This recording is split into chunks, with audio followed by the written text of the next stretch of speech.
El querido Carlos Ulanowski, lo sumamos nosotros. ¿Y claro, lo comprometiste en vivo. ¿Quién te dice? No, mentira, no te vamos a comprometer. Hola Teresa, gracias ¿Cómo por estás, venir. querido? Un gusto, un gusto. Bueno, ustedes la conocen. Presentarla a Teresa es como, no sé, Bueno. Pero vamos a hacerlo. Bueno. A ver, yo tengo anotado, vos me decís, tache lo que considere incorrecto. A ver. Música. Sí. Autora. Sí. Ex ministra de Cultura de la Nación. Sí. Ex parlamentaria del Mercosur. Sí. ¿Qué falta en esta presentación? Maestra. Maestra. Mi primer profesión, que amé siempre y que me costó muchísimo dejar, pero la dejé justamente porque el canto me colocaba en una situación muy difícil porque me quitaba muchas horas de muchos viajes, es decir, era imposible ejercer las dos profesiones juntas, entonces opté por la música. Pero opté por la música porque para mí la música ha sido siempre el lenguaje más amoroso al que pude acceder.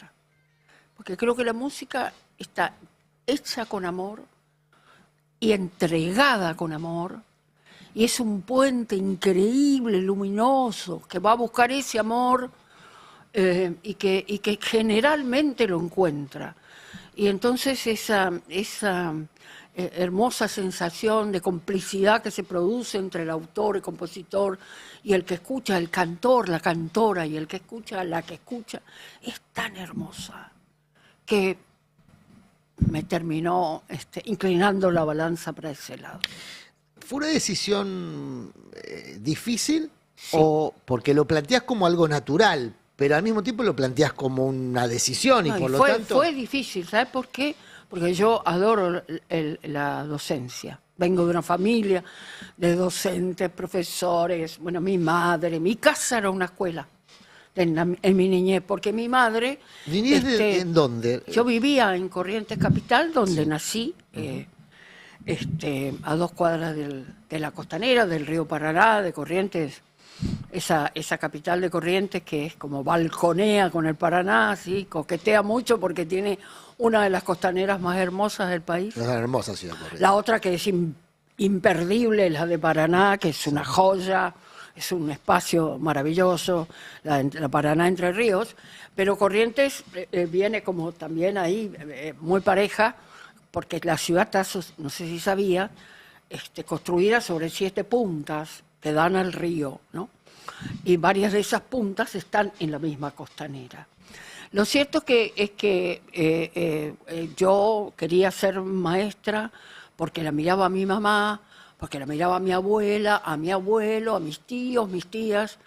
Estudié en la escuela normal, me recibí de maestra normal nacional en la secundaria, claro, como era antes. Sí, claro. Y empecé a estudiar, para no perder el hilo de la docencia, literatura en el Chaco, porque en esa época la Universidad del Nordeste, la Facultad de Humanidades, estaba en el Chaco. Entonces viajaba, porque no había puente. Viajaba en vaporcito, en balsa, con todos mis amigos correntinos y correntinas que de golpe iban a estudiar en la Facultad de Humanidades o no, en las distintas otras facultades que habían en el Chaco, y cruzaban para este lado los chaqueños que venían a las facultades que estaban en Corrientes. Era muy lindo, fue una época muy hermosa, porque también había una camaradería, nos saludábamos, nos conocíamos y compartíamos mucho. Y en un momento determinado yo empiezo a militar muy fuertemente en la JP y me enamoro mucho del peronismo y su mirada colectiva, de amor colectivo, plural, y me voy comprometiendo y cada vez más, entonces decido que tengo que ser maestra en un lugar donde de verdad haga falta, que no es precisamente una ciudad. Y entonces le planteé a mis padres, se armó un serio problema para mí, y no hubo caso de que los convenza de dejar la facultad y ejercer el magisterio. Entonces me casé. ¿A qué edad, Teresa? 19. Y pero fue bravo también, porque tampoco Para emanciparte. Escuchame, pero tampoco me dejaban casarme. Claro. Entonces, qué horror. Hice un juicio. ¿Hiciste un juicio a tus padres? Sí, fui a la juez de menores y le dije que yo me quería casar. El argumento de mis padres era que no querían que me case con la persona que me casaba. Pero bueno, pues no es cuestión, no importa, prefiero no hablar de eso. Pero, bueno, lo cierto es que la jueza era muy amiga de mi madre, claro, la jueza de menores. Sí. Y cuando llega el momento de dar su veredicto, me sienta y me mira y me dice: Teresa, a mí me va a costar mi amistad con tu madre, pero la verdad que no tengo argumentos para decirte que no. Así que te doy permiso para que te cases. Y me casé. Y te casaste. Y me fui al monte misionero Monte. La secuencia es, le decís a tus padres, quiero ir a enseñar al monte, o ya tenías el lugar elegido. Sí, bueno, quiero ir a enseñar un lugar que no sea acá. Claro. Primero era en el mismo Chaco para ver si podía armar para... Una logística que te permitiese seguir viviendo en la casa de tus padres. Estaba en el interior, pero medio cerca de la facultad, como para poder... A ver si podía abarcar todos los frentes. A esa edad uno se puede plantear un proyecto así porque lo puede cumplir físicamente. Físicamente lo puedes hacer. Si estás enamorada de lo que haces, con más razón. ¿Y tus padres te dicen que no? No, me dicen que no terminantemente. ¿Y qué es lo que no querían que hicieras? ¿Que dieras las clases dos cosas. o que dejaras la facultad? Que dejara la facultad y que querían que terminara la relación, sobre todo mi padre, la verdad, no mi madre, que terminara la relación con el joven. O sea, porque estaba asociada al vínculo que vos tenías, el vínculo emocional que vos tenías. Sí. Y entonces ahí, para emanciparte, te casaste. Sí.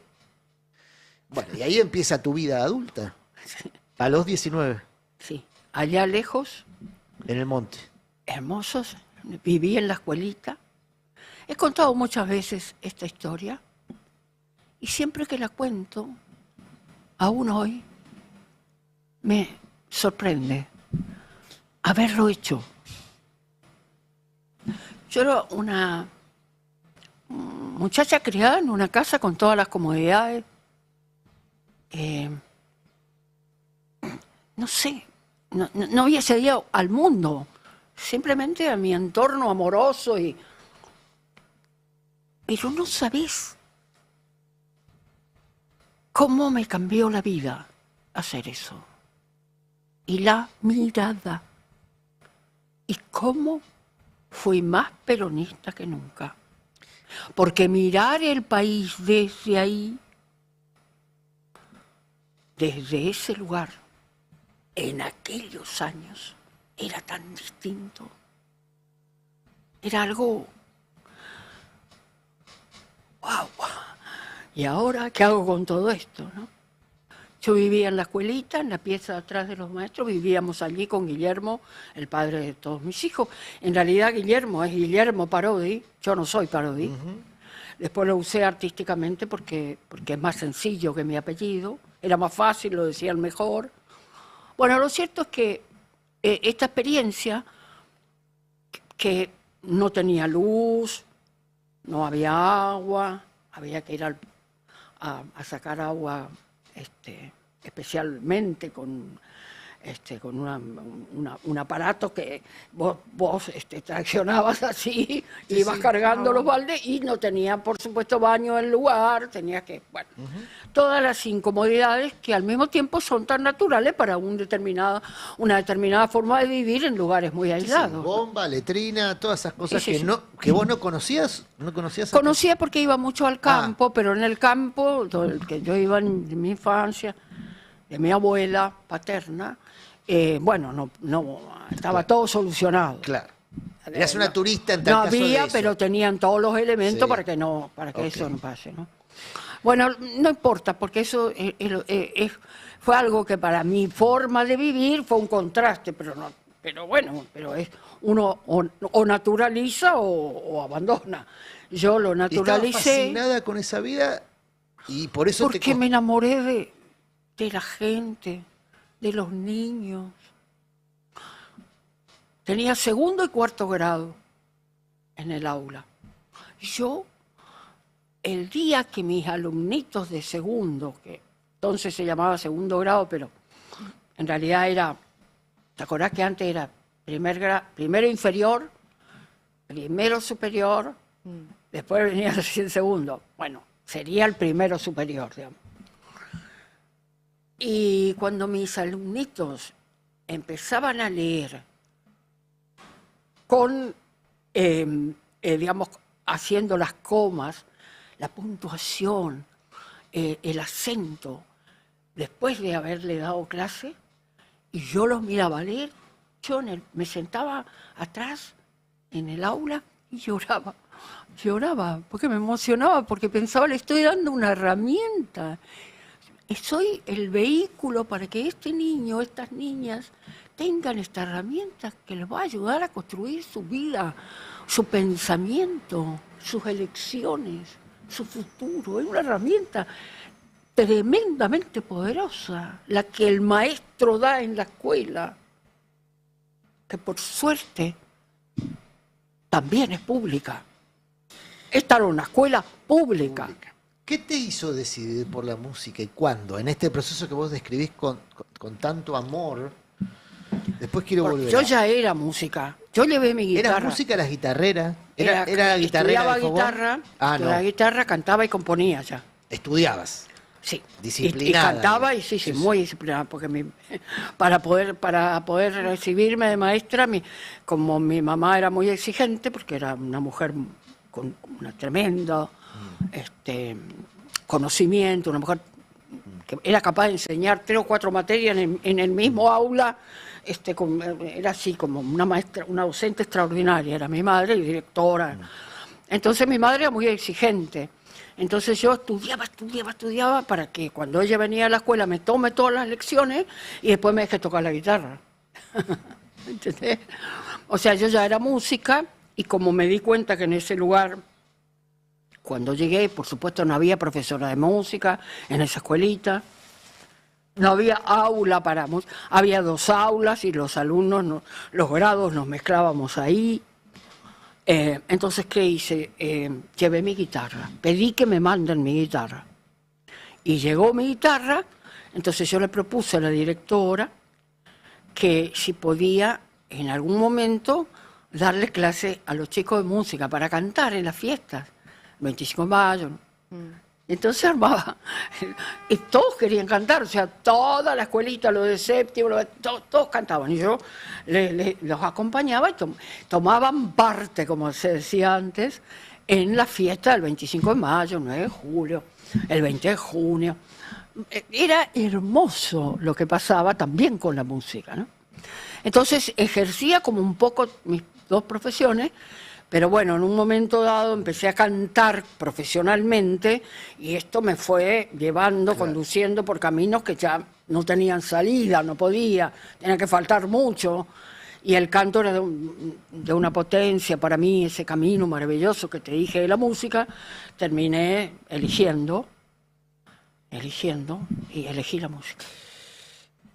Hablaste de instrumentos en relación a la educación, ¿no? Instrumento de formación. Asociado a la educación, casi que uno lo tiene naturalizado, ¿no? La educación como instrumento de formación. La música también funciona, y yo no sé si en tu caso funcionó como modo de facilitar la decisión, porque si en definitiva vos lo que querías era transmitir tus ideas, tus sentimientos. Bueno, tenías 2 herramientas a mano, digamos, la educación o la guitarra. O la música. Mira, y además creo que la música también es ejercer un poco la docencia. Cuando vos, por ejemplo, salís a hablar desde la música, a contar desde la música tu paisaje, tu hábitat, tu lugar, lo que te traes de atrás, lo heredado, la forma de mirar el mundo parado desde un determinado paisaje y las elecciones que vos mismo vas haciendo, en el caso mío como autora, de contar eso, también es un poco Teresa, ejercer la docencia. Yo soy de Capital, de Villa Urquiza, barrio en el centro de la ciudad. Hermoso, me encanta Villa Urquiza. cuando yo conocí la Costanera de Corrientes, sí, sentí que estaba en un lugar que conocía por tus canciones. Muchas gracias. Pero no te lo estoy diciendo no te lo estoy diciendo porque estás acá. O sea, yo cuando me senté a comer un surubí a la milanesa con 40 grados, ¿no? A la sombra. A la sombra, me puse a mirar el río y veía una canoa y susurraba, canturriaba a Pedro Canoero. Sí, sí. Entonces vos me enseñaste a mí el litoral, siendo yo un porteño que no tenía ni idea de lo que era el litoral, sí, y lo veía a través de tus canciones. Digo, que tu misión, si era transmitirlo, lo hiciste, por lo menos en mi caso. Vaya que funcionó. Lo hiciste. Me emocionaste porque es una devolución hermosa, porque ese es el objetivo final, ¿no? Ahora, muchas veces hablaste, y lo hablás con mucho amor de tu historia, no solamente de tu oficio. Sí, sí. ¿Cómo, con esa trayectoria de amor, cómo te llevas, cómo convivís con este tiempo de odios? Y bueno, me siento agredida como persona, olvídate de la música, olvídate de la maestra, me siento agredida como persona por esta violencia inusitada que nos descalifica, nos deshonra, nos lastima. No puedo comprender que ese mensaje de esa manera dicho llegue a algún corazón humano. No, es la negación de todo lo que nosotros como país hemos intentado ser. Un país con todas y todos adentro, con derechos, con ilusiones, con posibilidades de futuro, porque hay inclusión social, que es todo lo que amo del peronismo. Esta demonización que hacen de esta manera de pensar el mundo, ¿puede haber alguien que piense de otro modo el mundo sin la inclusión y sin la esperanza de que haya un futuro mejor para todas y todos, con la generación de oportunidades para que eso pase? No puedo creerlo. Pero bueno, evidentemente hay un montón de maneras, un montón de formas que inciden en el pensamiento de comunicación, sobre todo la comunicación, los mensajes que se dan a través de la instalación de otras culturas, otros modos de mirar el mundo, donde se juegan otros intereses y un montón de cosas, se instala, y es posible que inclusive los mismos pueblos cometan actos en contra de sí mismos, ¿no? Porque también están influenciados por todo lo que significa los mensajes que sabemos muy bien, que son muy poderosos, que se pueden dar a través de los medios de comunicación. Están los directos y los indirectos, esos mensajes. A ver. Vos lo sabés porque sos periodista. Sí, pero me gustaría saber cómo lo recibís. Están las palabras concretas con que se dice ahora todo lo que se dice, de una manera agresiva, violenta y fundamentalmente casi obscena por el uso del lenguaje, ¿no? Que te lastima el oído, ¿no? Te produce rechazo. Sí. Y está la subliminal, de ir todo el tiempo mostrando como otros mundos, pero esto es viejo, esto pasó siempre, formateando el pensamiento con determinadas construcciones sociales a las que todos finalmente aspiran, pero en donde justamente se van colocando de otra manera los valores, pero esto no es algo que uno puede... El metamensaje, el famoso metamensaje que está en tantísimas cosas. Teresa, y de penetración cultural. Y en ese sentido, ¿la música sigue siendo un espacio de resistencia? El arte sigue siendo un espacio de resistencia. Mira, no hace mucho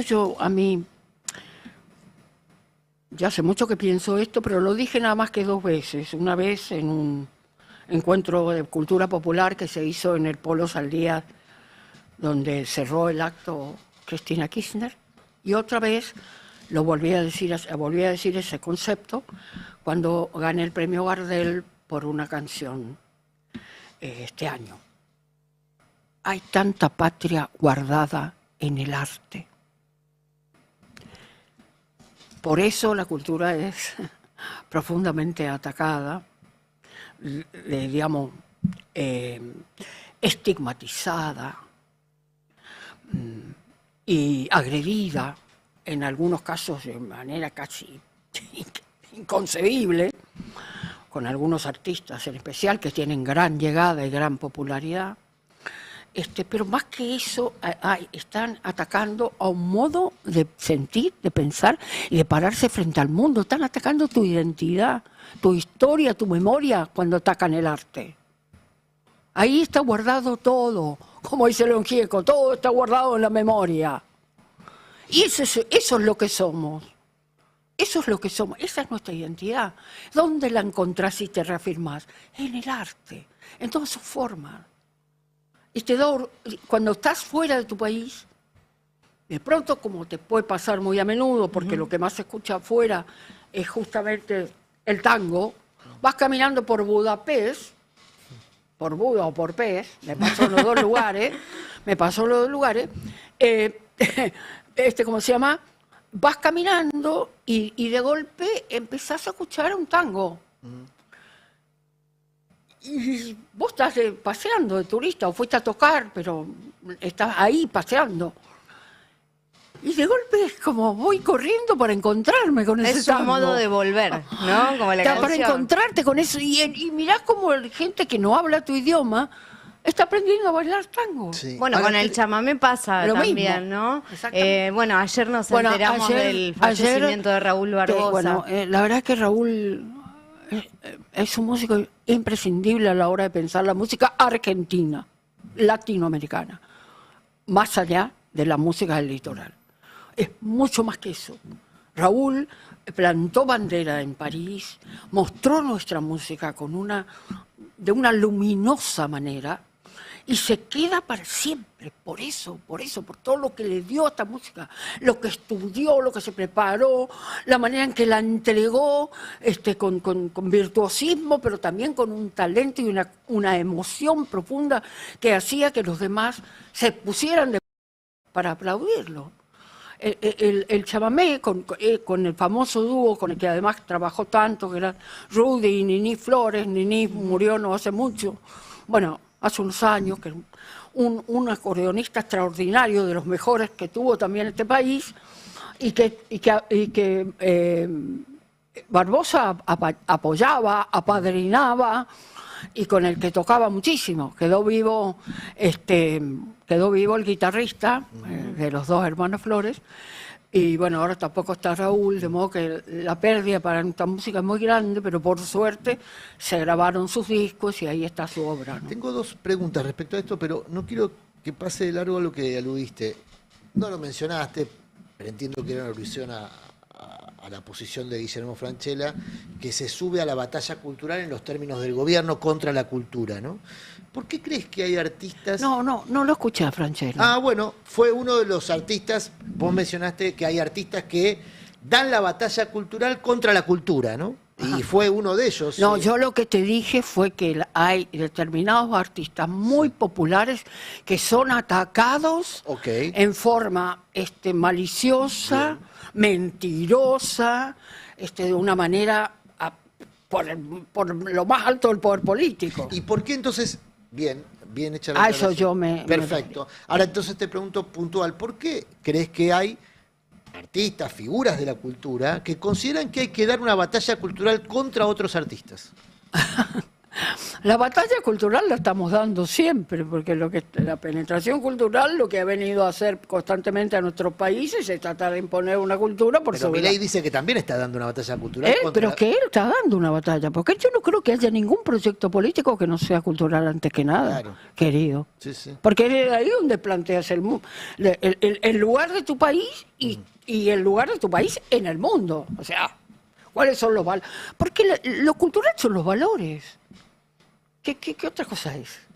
Es todo, es tu manera de pensar la vida, de construir tu vida, de recibir tu memoria. No te olvides que nuestro país, como supongo yo que en muchos países del mundo, que no me voy a poner ese plano porque no soy una analista política ni mucho menos, pero digo, la Argentina nació con 2 ADN, ¿no?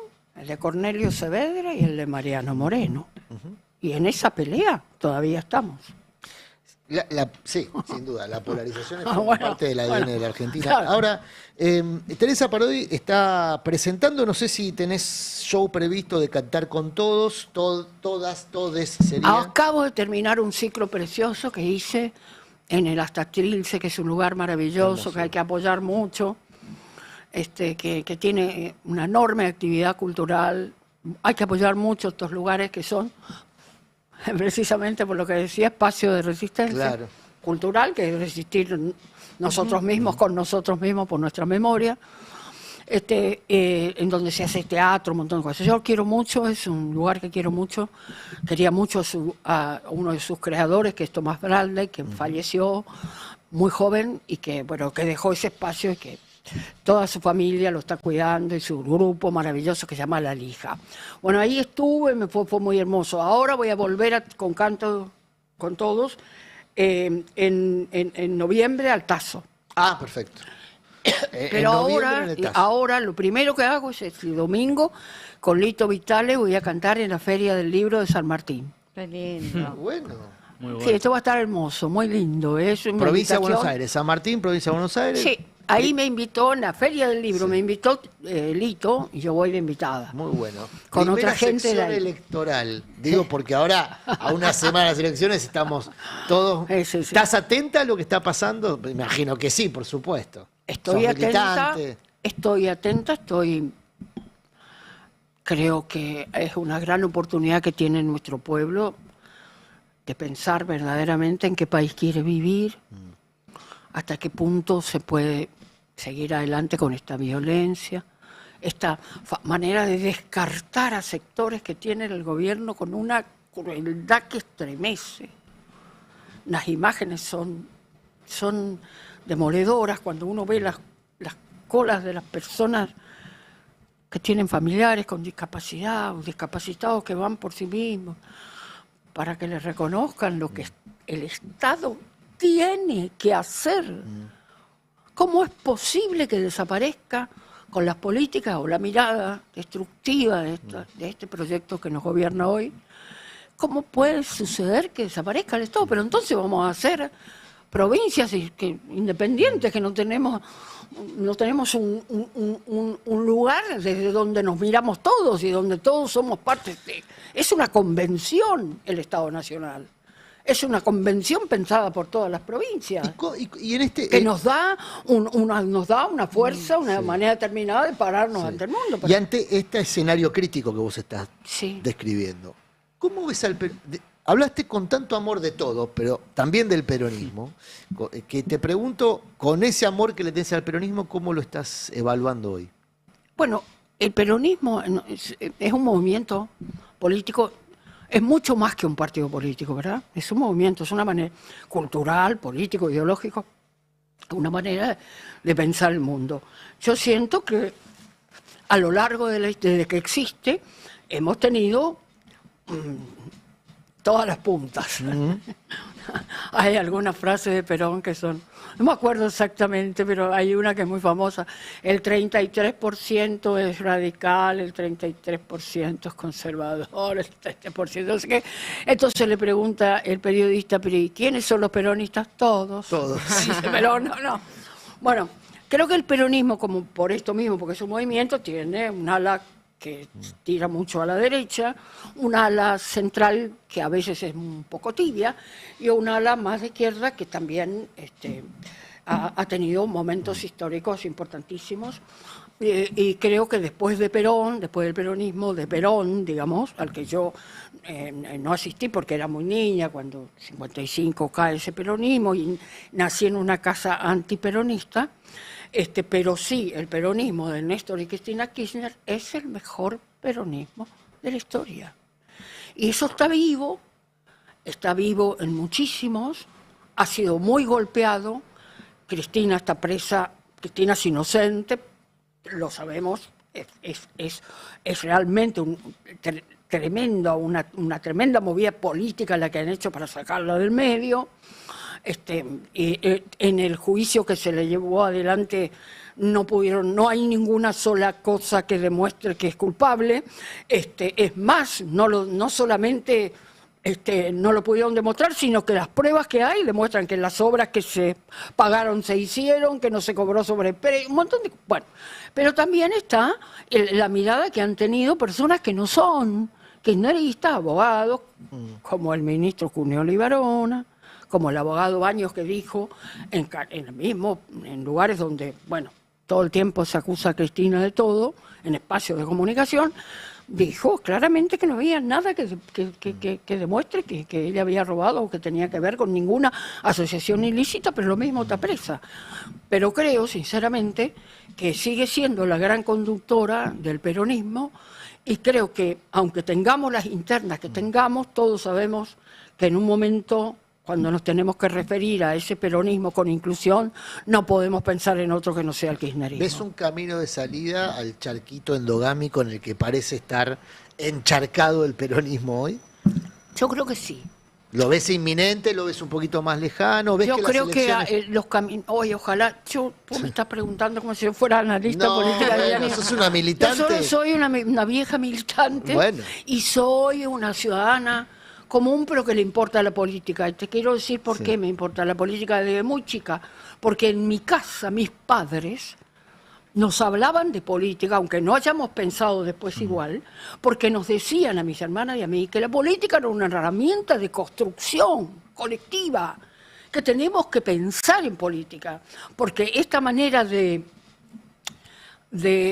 socavarla, de descalificar a la política. Yo no hago política, bueno, eso es hacer política, claro, todo es política. Bueno, pero digo, porque es una ciencia además. Sí. Bueno, podés enojarte con los partidos políticos, pero no con la política. Y la política es una herramienta de construcción. Y doy fe que Teresa fue una militante política toda su vida.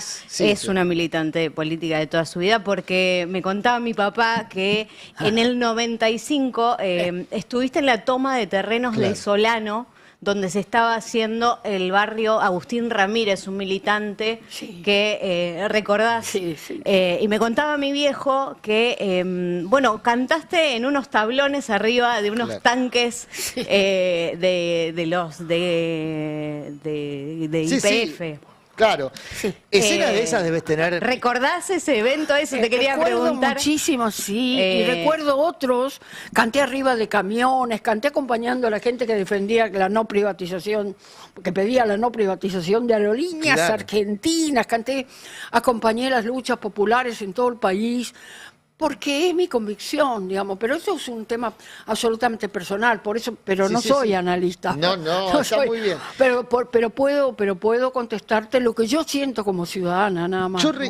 Bueno, me da un poco de pudor recomendar escuchar a Teresa Parodi, pero la verdad es que en este tiempo, en estos días que estamos transitando, recomiendo prestarle atención a lo que cuenta y lo que canta Teresa Parodi en sus canciones, que fue el instrumento que elegiste además, y recién nos contabas cómo y cuánto te costó elegirlo. Así que te agradezco por eso. Te agradezco por haber elegido este instrumento que estás mostrando ahí en la imagen. Bueno, te agradezco yo a vos porque además me hiciste emocionar. Y ahora ella con ese recuerdo de los años de andar caminando y amando la música popular. La encuentran el domingo en San Martín. Nosotros Después quiero contarte algo porque me gustaría que si escuchan lo sepan. Voy a estar en Mendoza. Bien. Voy a estar en Mendoza en el Teatro Independencia con un ensamble musical, también invitada a cantar canciones. ¿Cuándo? Va a haber una mendocina el sábado 13 de septiembre. Sábado 13 de septiembre en Mendoza Capital. Sí. Mendoza Capital, Teresa, con un ensamble. Un ensamble musical. Uy, qué hermoso. Que me ha invitado para tocar canciones mías, pero también para compartir con ese público que quiero mucho, que es el de Mendoza. Seguro que hay una cuenta de Instagram de Teresa Parodi donde va a estar ahí está todo el cronograma, ¿sí? No te vamos a poner el compromiso de que nos digas exactamente todo porque no me acuerdo. Por eso, Teresa Parodi, la buscan en Instagram, debe estar verificada la cuenta y ahí encuentran todos los detalles. Te agradecemos muchísimo por este rato. Ya vos. Nos has regalado un rato hermoso. a vos, muchas gracias. A vos gracias también, Fede Lamas, gracias Lu Espíndola, gracias a los compañeros en Bambalinas. Mañana los menciono 3 veces, porque esta semana no tuve tiempo. Mañana 3 veces, los menciono a cada uno. Ya se viene Maldita Suerte. Nosotros nos reencontramos mañana a las 12.